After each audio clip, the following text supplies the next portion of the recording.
Hello, what's up mga idol? Isang napakainit ngunit napakagandang araw sa inyong lahat.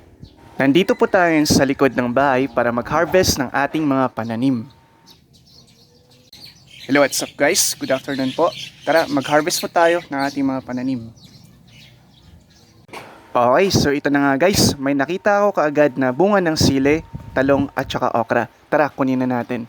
Maraming salamat nga pala sa aking pamangkin na sina Yan at Yan dahil sila po ang nag-video at kasama ko kanina sa pag-harvest ng ating mga pananim. Okay, so ayan guys, hindi ko na ipapakita ang buong video ng aking pag-harvest. Tara, panoorin niyo po ang kabuang highlights. Okay, so ito na nga guys, ang lahat ng aking mga na-harvest na bunga ng aking mga tanim ngayong araw. Alright guys, ayan napakarami, tamang-tama, may ampalaya at kamote doon sa loob ng bahay.